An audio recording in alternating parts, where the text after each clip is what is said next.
오늘 주시는 하나님의 말씀은 구약성경 열왕기하 2장 1절로 3절까지 말씀입니다.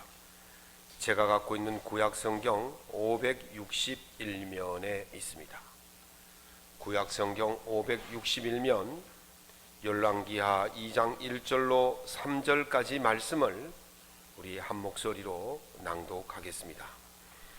여호와께서 해오리 바람으로 엘리야를 하늘로 올리고자 하실 때에 엘리야가 엘리사와 더불어 길갈에서 나가더니 엘리야가 엘리사에게 이르되 청하건대 너는 여기 머물라 여호와께서 나를 베델로 보내시느니라 하니 엘리사가 이르되 여호와께서 살아계심과 당신의 영혼이 살아있음을 두고 맹세하노니 내가 당신을 떠나지 아니하겠나이다 하는지라.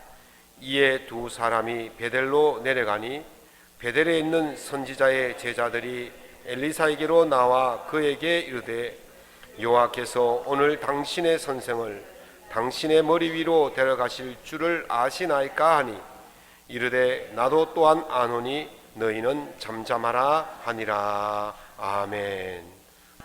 오늘 본문의 말씀을 가지고 남다른 믿음이 능력이 된다 라는 제목으로 하나님 은혜의 말씀을 함께 나누고자 합니다. 송희창이라는 분이 쓴 엑시트라는 책이 있어요.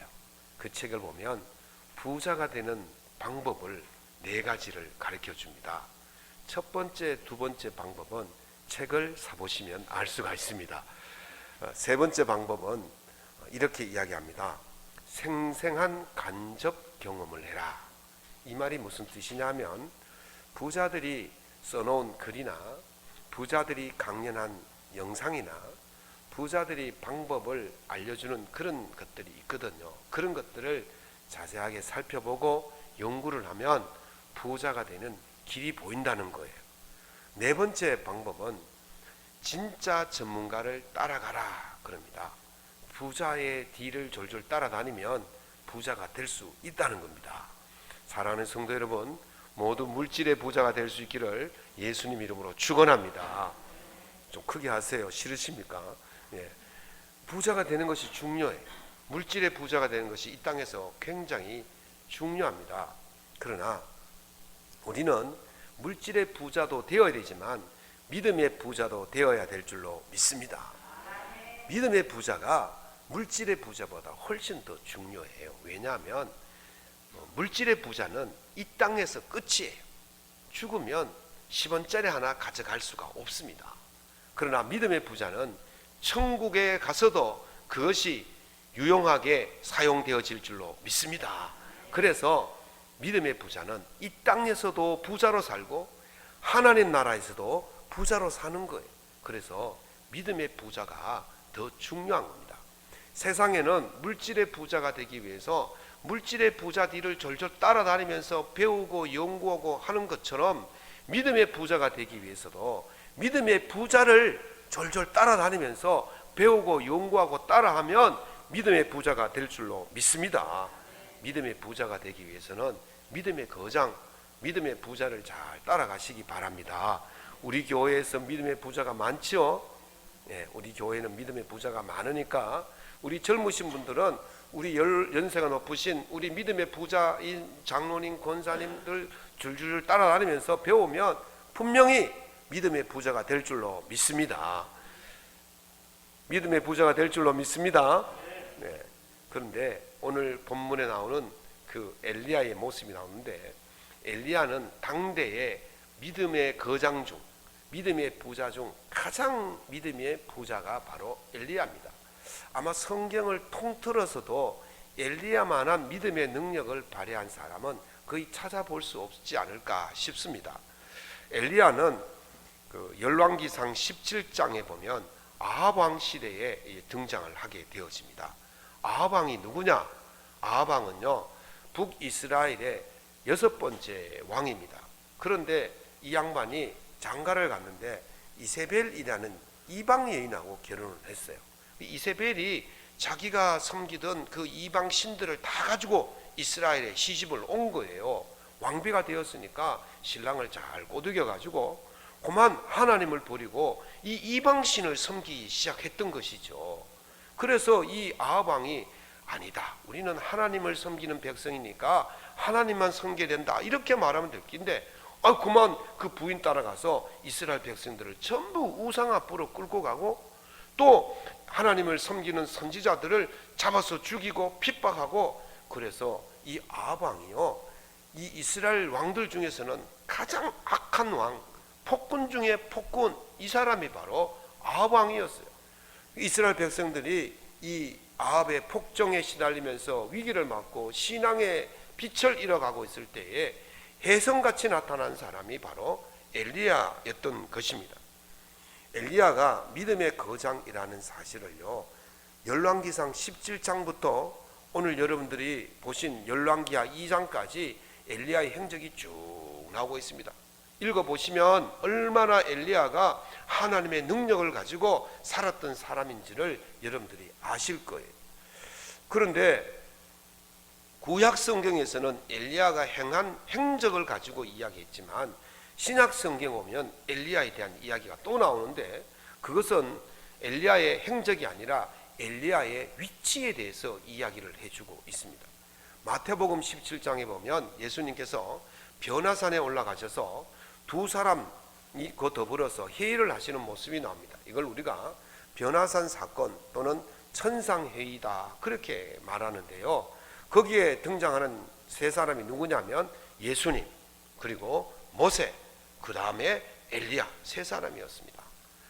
변화산에서 어떤 이야기를 나누었는지는 우리가 알 길이 없지만 추측하건대 예수님이 십자가 사역을 얼마 남겨두지 않은 시점이기 때문에 아마 예수님께서 인류 구원을 위한 십자가를 지시기 위해서 천상에서 모세와 엘리야가 내려와서 예수님과 그 문제를 가지고 의논하지 않았을까라는 것이 신학자 다수의 의견입니다.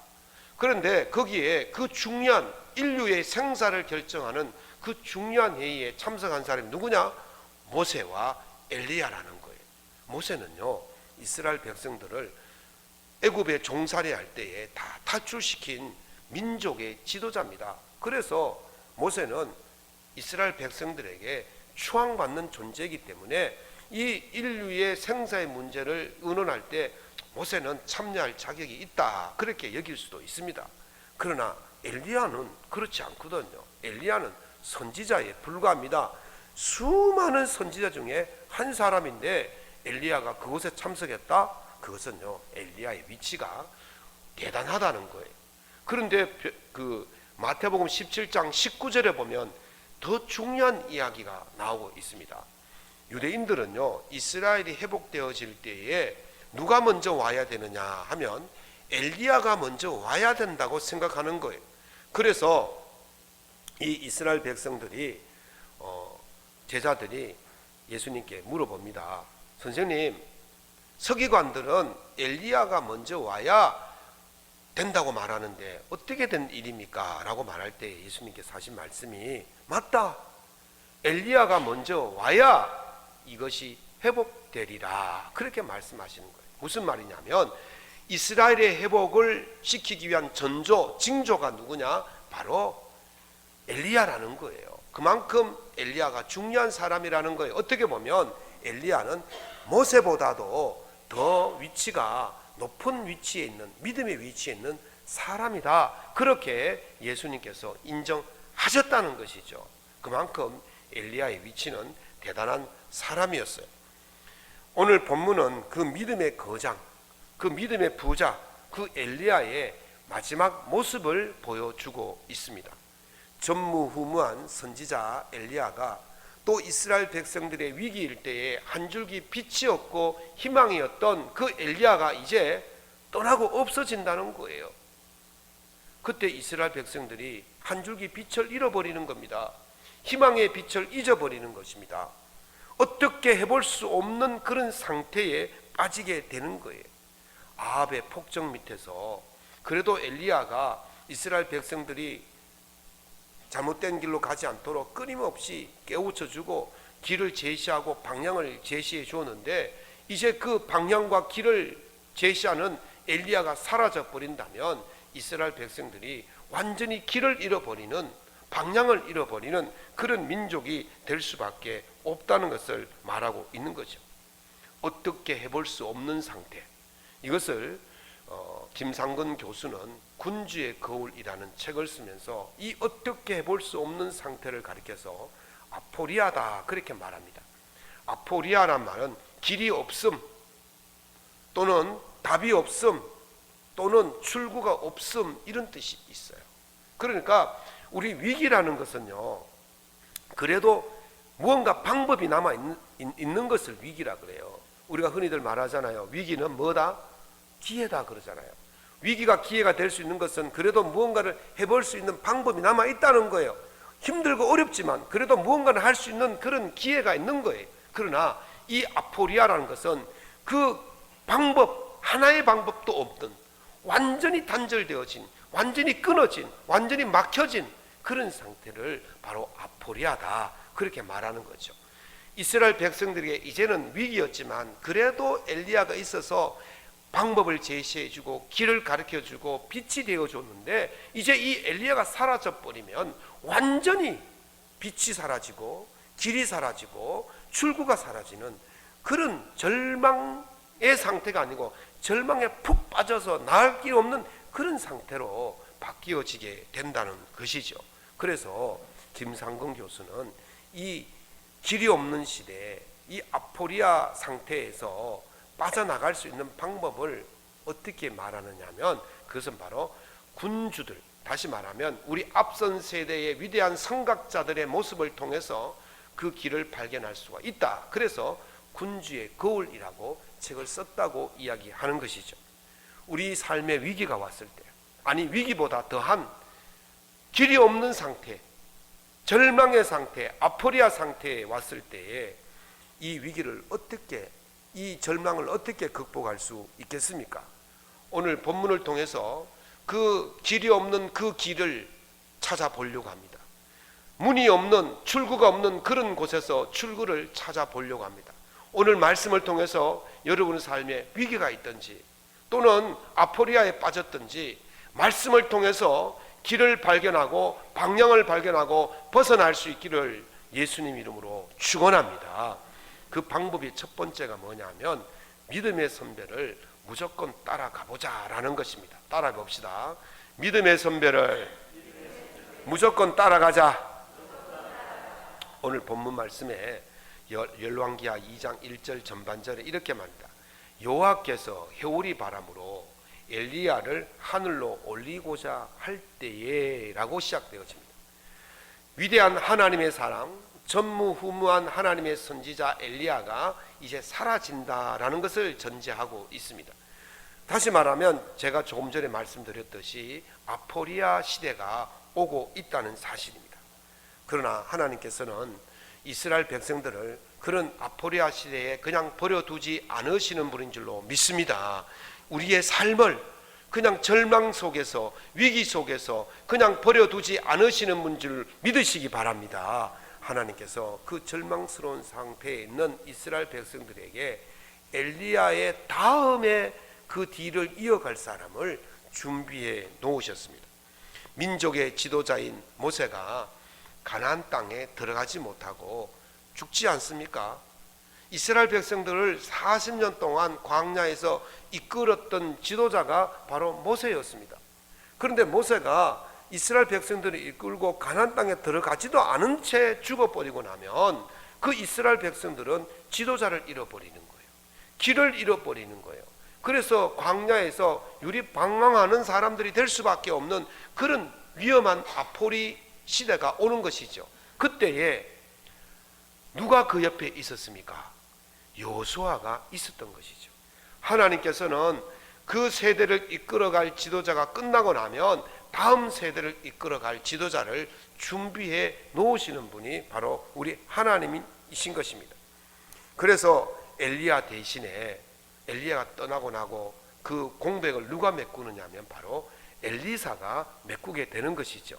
오늘 열왕기하 2장 1절 하반절에 이렇게 말합니다. 엘리야가 엘리사와 더불어 길갈에서 나가더니 누구와 함께 있다고요? 엘리사와 함께 있다는 거예요. 하나님께서 엘리사를 준비해 두셨다는 거예요. 엘리사가 누구냐? 엘리사는요, 등장이 어디 나오느냐 하면 열왕기상 19장에 보면 엘리사가 처음 등장합니다. 엘리야가 엘리사를 봤어요. 느밧의 아들 엘리사를 보니 엘리사는 12겨리소를 끌고 밭을 갈고 그는 12겨리소 옆에 있었더라, 그렇게 말하고 있습니다. 무슨 말이냐? 겨리소란 말은 쌍을 말합니다. 겨리란 말은 쌍이고 12겨리니까 12쌍이에요. 그러면 소가 몇 마리예요? 24마리. 24마리. 여러분, 시골에서 소 2마리로 밭을 가면 그래도 그 집은 그런 대로 괜찮은 집입니다. 소가 없어서 옆집에 소를 빌려서 밭 가는 옛날에는 그런 적이 많이 있었어요. 그런데 소 2마리 괜찮은 집이에요. 그런데 소가 몇 마리예요? 24마리로 밭을 간다고 상상을 한번 해보십시오. 12쌍을 쭉 세워놓으면 어디까지 가겠습니까? 2마리로 밭을 가려도 충분한 그 밭을 24마리로 밭을 간다면 그 밭의 길이가 상상을 초월하는 밭이라는 거예요. 어마어마한 밭이라는 거예요. 소 2마리만 있어도 부자인데 소 24마리가 있으면 이 집은 어마어마한 부자라는 건데, 거다가 밭을 24마리로 밭을 갈 수 있는 밭을 가졌다면 엄청 부자예요. 그런데 엘리야가 이 엘리사를 부르니 엘리사가 그것을 버려두고 엘리야를 따라갔다 그랬습니다. 그 당시에요, 선지자가 된다는 것은 여러 어려움이 있겠지만 특별히 2가지의 어려움이 있었는데, 하나는 가난해질 각오를 해야 돼요.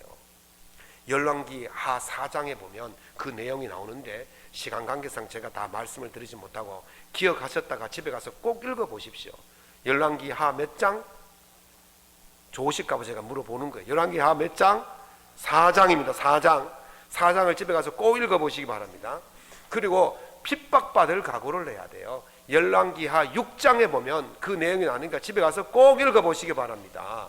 그래서 열왕기 4장과 6장을 보면 2가지 각오를 해야 되는데, 하나는 가난해질 각오, 하나는 핍박받을 각오를 해야 돼요. 지금 엘리사가 부자예요? 거부예요? 가만히 있어도 편안하게 살 수 있는 사람인데 굳이 선지자가 되어가지고 그런 고난을 받고 그런 어려움을 당할 이유가 없는 거예요. 그런데 엘리사는 엘리야를 용감하게 따라 나섰습니다. 그렇게 용감하게 따라 나섰는데 열왕기하 2장까지는 아무런 능력이 나타나지 않는 거예요. 열왕기상 19장부터 열왕기하 2장까지가 17, 18, 19, 20, 21, 22, 1, 2니까 8장 동안 뭐 내용이 없어요. 내용이 없어. 그런데 열왕기하 2장 후반절에 가면 서서히 엘리사의 능력이 나타나기 시작합니다. 그런데 어찌되었든 이 사람이 마지막 시간에 엘리야를 따라만 다녔는데 그 엘리사가 나중에는요, 엘리야보다 2배의 능력이 더 있는 사람으로 나타나게 될 줄로 믿습니다. 뭐만 했어요? 따라만 다녔어요. 믿음의 선배를 따라만 다녔어요. 믿음의 선배만 따라만 다녀도 이런 능력이 나타나게 될 줄로 믿습니다. 우리 옛말에 어른의 말을 잘 들으면 자다가도 뭐가 생긴다 그랬습니까? 떡이 생긴다 그런 거예요. 그러니까 믿음의 선배를 잘 따라가면 자다가도 능력이 나타나게 될 줄로 믿습니다. 믿음의 선배를 잘 따라가시기 바랍니다. 믿음의 능력을 있는 삶을 살길 원한다면 어찌하든지 간에, 어떻게 하든지 간에 믿음의 선배를 따라다녀야 돼요. 바울 사도가 뭐라 그랬냐면 고린도전서 11장 1절에서 내가 주 예수 그리스도를 본받은 것처럼 너희는 나를 본받아라 그랬어요. 바울이 위대한 선지자가, 위대한 신학자가, 위대한 복음의 전도자가 될 수 있었던 그 이유가 뭐냐? 예수 그리스도를 본받았기 때문에 그렇게 되었다는 거죠. 그래서 그 바울의 많은 제자들도 바울이 믿은 예수를 믿은 그 따라갔기 때문에 그런 위대한 일꾼들이 될 수 있었던 것입니다. 우리의 가장 크시고 최고의 스승은 누구십니까? 예수님이신 줄로 믿습니다. 우리가 예수님을 잘 따라가기만 하면 우리는 믿음의 능력자가 될 수가 있는 거예요. 능력 있는 믿음의 일꾼이 될 수가 있는 것입니다. 그래서 제가 지난번에도 말씀을 드렸죠. 예수님이라면 어떻게 하실까? 늘 그걸 생각하면서 사는 것이 바로 예수님의 뒤를 따라가는 거예요. 이렇게 예수님의 뒤만 따라만 다녀도 큰 은혜와 복이 임하게 될 줄로 믿습니다.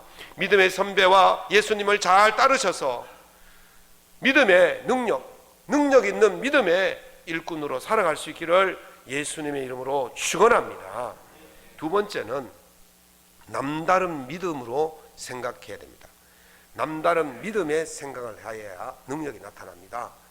이민규 교수가 쓴 끌리는 사람은 1%가 다르다라는 책을 보면 이런 말을 합니다. 남다른 삶을 원한다면 남들과는 뭔가 달라야 한다. 맞죠? 굉장히 당연한 소리를 했어요. 남다른 삶을 살려면 남들과 달라야 되죠. 그리고 다수의 대중과 차별화시키는 가장 확실한 방법이 있는데 다수의 무리에서 빠져나오는 것이다. 이해 가십니까? 다수와 차별시키는 방법은 다수의 무리에서 빠져나오는 방법이에요. 당연한 이야기입니다. 그런데요, 이게 쉽지 않다는 거예요. 다수의 무리에서 빠져나오는 것이 쉽지가 않아요. 다른 사람과 다수의 무리와 차별화시키는 것이 쉽지가 않아요. 제가 학생들을 비전스쿨이라는 것을 가르친 적이 있는데요, 거기에서 이야기하는 것이 가장 중요한 이야기가 뭐냐면 단체로 중화 요리집에 갔어요. 가서 모두가 짜장면 시킬 때 나는 짬뽕이라고 외쳐야 된다 그랬어요. 그러면 다 짜장면 시키는데 난 짬뽕 그러면 사람들의 눈초리가 어떻습니까? 예? 속된 말로 죽을래 이거랍니다. 제일 싫어하는 사람이 누구겠습니까? 예. 중국집 사장님이 제일 싫어합니다. 그냥 짜장면 똑같이 하면 쉬운데 꼭 하나가 탁 튀어나와가지고 짬뽕 만들려면 얼마나 힘들겠습니까? 우리의 소원은 통일인데 왜 니삐 딱선타? 그러면서 친구들이 막 뭐라 그럽니다. 그러면 그게 기죽어서 어떻게 합니까? 할 수 없이 짜장면으로 돌아갑니다. 그렇게 하지 말라는 거예요. 차별을 하라는 거예요. 너희들 다 짜장면 먹어. 나는 짬뽕이야. 죽어도 짬뽕이야. 그 사람이 다른 색다른 맛을 볼 수가 있는 겁니다. 그 사람이 차별되는 거예요. 그 사람이 다른 생각을 가진 사람입니다. 그 사람이 남다른 생각을 가졌기 때문에 남다른 삶을 살 수가 있다는 거예요. 또 이렇게 말합니다. 다수가 하지 않아도 된다고 믿는 뭔가를 추가하는 것이다. 보통 사람은 여기까지만 하면 돼 라고 생각합니다. 여기까지만 해도 이만해도 잘했어 라고 생각합니다. 그럴 때에 한 발자국 더 나가라는 거예요. 하나 더 해보라는 거예요. 모두가 이것만 제공해도 충분히 제공했어 라고 말할 때에 한 가지를 더 제공하라는 거예요. 그것이 바로 남다른 삶이라는 것입니다. 제가 서울서 학교 다닐 때에 저 학교 밑에 밥집이 여럿이 있었습니다. 그런데 한 밥집만 학생들이 붐비는 거예요. 왜? 이유가 뭔지 아십니까? 그 집은요, 밥을 무한 리필을 할 수 있기 때문이었습니다. 보통 밥집에 가면 한 공기 먹고 한 공기 더 추가로 하면 추가값을 내야 되는데 그 집은요, 이만한 소철 갖다 놓고요, 학생들 마음껏 퍼먹으라 그래요. 그러니까 배고픈 학생 시절에 기숙사 밥요, 그 진짜 뭐 어디 풀풀 날리고 뭐 그런 밥 먹으니까 이게 힘도 없는데 그 가서 밥 한 그릇 먹고 오면요, 찰기가 져서 얼마나 좋은지 몰라요. 그래서 그걸 먹으러 막 그 학생들이 몰리는데 밥은 마음껏 먹을 수 있어요. 그 돈 없던 시절이니까요. 제가 서울 학교 다닐 때요, 한 주에 5만 원을 가지고 올라갑니다. 그걸로 밥값 해야 되고 책 사봐야 되고 왕복 차비해야 돼요. 그래서 제가 5천을 남겨와가지고요, 집사람 수고했다고 통닭을 사줍니다. 집사람요, 토요일 금요일만 되면 저를 기다리는 거예요. 그게 몸보신 하는 시간이거든요. 그렇게 어렵게 살던 시절이었어요. 밥 한 끼 먹기 위해서요, 정말 힘들게 했던 그런 학생 시절이 있었단 말이죠. 그러니까 어떨 때는 밥을 못 먹는 학생들이 있어요. 그러면요, 두 사람이 갑니다. 1인분 값을 내고요, 반찬은 똑같이 나오니까 밥만 두 그릇 떠와가지고 같이 먹어요. 그 주인이요, 눈 감아줘요. 그러니까 학생들이요, 거기에 집에 막 북적북적 몰려요. 정가대로 받아도, 정가대로 주면 그만이지만 거기에다가 한 그릇 더 주는 거예요. 아니, 두 그릇 주는 거예요. 세 그릇 주는 거예요. 그러니까 막 물밀듯이 몰려오는 거예요, 학생들. 여기까지가 아니에요. 한 발자국 더 해보자는 것입니다.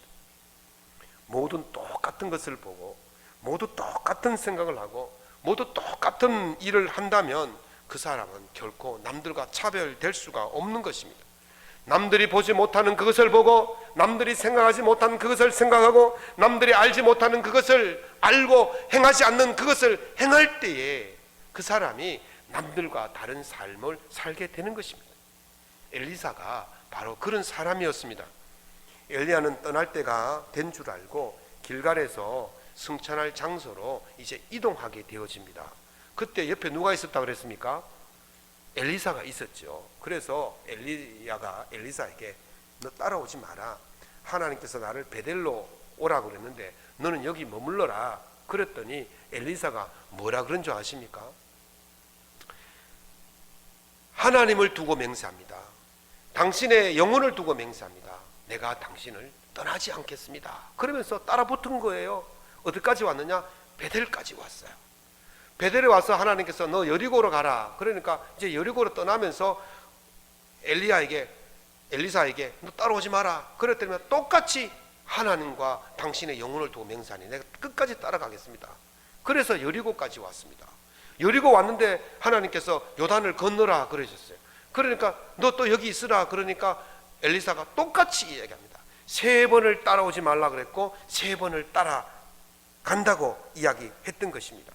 그런데요, 이 성경을 쭉 읽으면 참 재미있는 사실이 나타납니다.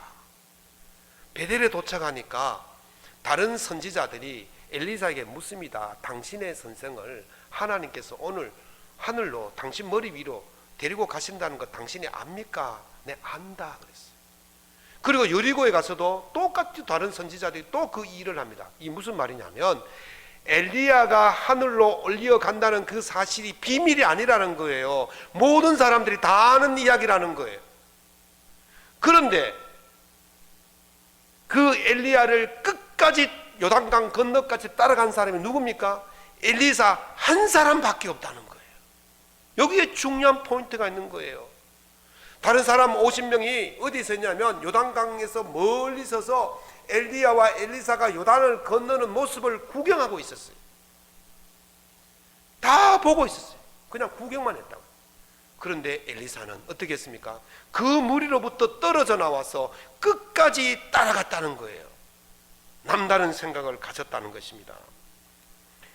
우리 하나님의 은혜 받는 법은 다 압니다. 하나님께 복 받는 법 다 아시죠? 모르십니까?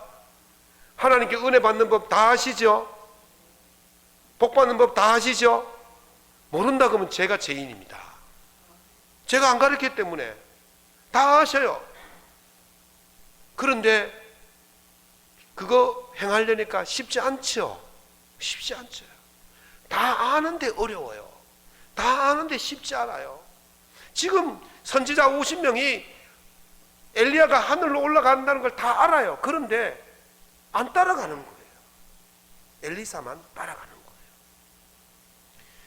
영화 중에 최민식 씨가 주연한 이상한 나라에서 온 수학자, 이상한 나라 수학자라는 영화가 있어요.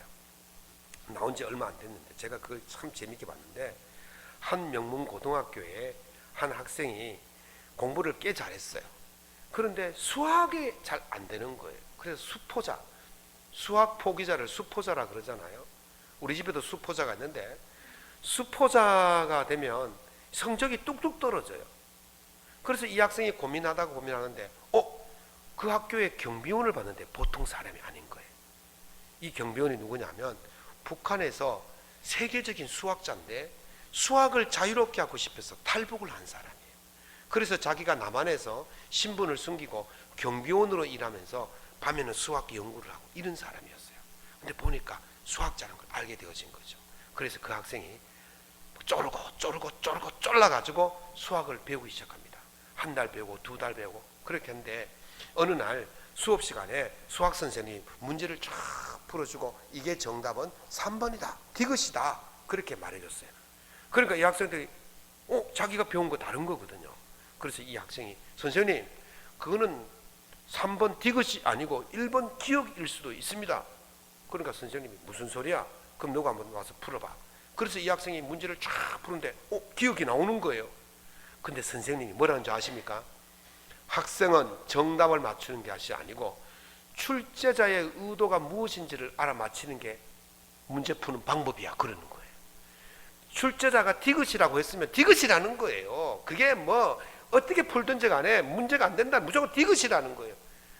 근데요, 그래서 학생이 계속 아닙니다, 기억도 정답입니다. 그러니까 너 나가, 그래서 쫓겨났어요 수업 시간에. 그런데요, 이 문제가 실제로 2009년도 그 수능 모의고사에 6회 때 나왔던 문제예요. 그래가지고 학생들이 풀었는데 모두가 디귿이라고 찍을 때 몇 학생들은 기억이라 찍고는 항의를 했어요. 기억도 정답이다. 그래서 한국교육평가원에서 다시 연구를 하고 조사를 한 결과 디귿도 아니고 기억이 또 답이다라고 복수 정답을 발표한 예가 있어요. 남들이 다 아니라고 할 때에 한 사람이 나는 이거다라고 주장하는 것이 바로 남다른 생각을 가진 사람이고, 그 사람이 능력 있는 사람이라는 것이죠.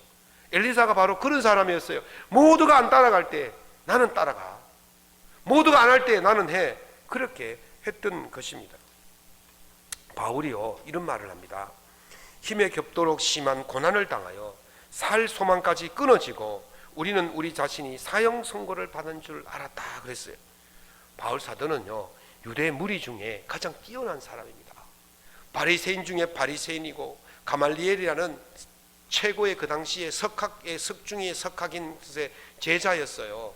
그리고 베냐민 지파니까 왕족이었어요. 로마 시민권을 가졌어요. 공의의 의원이에요 젊은 나이에. 그러니까 가질 것 다 가진 사람, 대단한 사람이었어요. 그래서 바울이 그냥 유대 사회 속에 그대로 있었으면 바울은요 출세길이 열린 사람이었어요. 그런데 바울은 그 공동체를 뛰쳐나오는 거죠. 그래서 그 고생을 하는 거예요. 죽을 고생을 하는 거예요. 결국 순교를 했지만은 그 고생을 한 결과 어떻게 됐습니까? 그 당시에 유대 공의에 있었던 사람들의 이름은 우리가 다 기억하지 못해도 누구는 기억해요? 바울은 기억하는 거예요. 2000년이 지나도 바울은 위대한 신학자요, 위대한 전도자요, 위대한 사도로 우리는 기억하는 것입니다. 그것이 바로 그 유대 공동체를 뛰쳐나왔기 때문에 가능했던 것이라고 볼 수가 있습니다. 사랑하는 성도 여러분, 남들과 다른 믿음을 가지기를 원하시면 남들과 다른 생각을 해야 될 줄로 믿습니다. 남들과 다른 능력을 발휘하고 싶다면 남들과 다른 믿음의 삶을 살아야만이 우리가 능력 있는 믿음의 삶을 살게 되는 것입니다. 남다른 믿음의 생각으로 능력 있는 삶을 살아갈 수 있기를 예수님 이름으로 축원합니다. 말씀을 맺겠습니다. 여러분은 세상 사람들과 이미 구별된 사람들입니다. 세상의 무리에서 빠져나온 사람이에요. 그래서 교회를 에클레시아라고 말합니다. 에크란 말은 뭐뭐 밖으로라는 뜻이고 레시아란 말은 불러내었다는 뜻이에요. 밖으로 불러냈다. 어둠 밖으로, 지구 밖으로 아닙니다. 세상 밖으로, 범죄자의 구덩이에서 밖으로 의로 구별된 사람이 바로 우리예요. 그래서 우리의 경쟁 상대는 세상 사람들이 아니에요. 그들의 차원과 우리의 차원은 다르기 때문에 이 경쟁 상대가 안 돼요. 우리 믿음의 경쟁 상대는 첫째는 여러분 옆에 있는 사람들이에요. 한번 얼굴 한번 보십시오. 내 옆에 있는 사람이 내 믿음의 경쟁 상대예요. 두 번째 믿음의 경쟁 상대는 나 자신이에요. 어제의 나와 오늘의 나가 경쟁 상대예요. 어제의 나보다 오늘의 나는 조금 더 나아져야 되는 거예요. 그렇지 않습니까? 어제의 나보다 오늘의 나가 못하면 안 되는 거예요. 어제의 나보다 오늘의 나가 조금 더 좋아져야 되는 거예요. 믿음이 올라가야 되는 거예요. 아멘 안 하시니? 믿음이 자라야 되지, 진보해야 되지, 올라가야 되지. 어제보다 오늘 못하고 오늘보다 내일 못하면 그거는 믿음이 거꾸로 가는 거예요. 그러나 어제보다 오늘이 조금이라도 나아져야 되는 거예요. 그게 믿음이 올라가는 거고 성장하는 거예요. 그걸 하려면 어떻게 됩니까? 한 발자국만 더 합시다. 한 발자국만. 믿음에 지금 하는 것보다도 한 발자국만 더 하면 되는 거예요. 하루에 1분도 기도하시지 않는 분, 어제까지는 하루에 1분도 기도하지 않으셨다면 오늘부터 1분이라도 기도할 수 있기를 예수님 이름으로 축복합니다. 내일은 그럼 몇 번 하면 됩니까? 2분 하시면 되는 거예요. 하루에 성경 한 장도 아니 한 절도 안 읽으시는 분들은 오늘부터 5절 읽으시기 바랍니다. 내일은 10절 읽고 그게 잘하는 거예요. 매일같이 늦게 오시는 분들은 다음 주부터 정시에 올 수 있기를 축원합니다. 정시에 오시는 분들은 10분 일찍 오시고 그게 잘하는 거예요. 그게 한 발자국은 제가 만회하라는 게 아니에요. 한 절씩만 다 하시고 1분씩만 다 하시고 1초씩만 다 하시면 그게 어제보다 오늘 잘하는 거예요. 그 사람이 남다른 믿음을 가진 사람이고 그런 남다른 믿음을 가진 사람이 남다른 능력으로 복받는 인생이 될 줄로 믿습니다. 우리 양문교회 성도들은 어제보다 오늘이, 오늘보다 내일이 조금씩 더 잘할 수 있기를 예수 이름으로 축원합니다. 그래서 남다른 능력 있는 종으로서 복받는 인생으로서 살아갈 수 있기를 예수님 이름으로 축원합니다.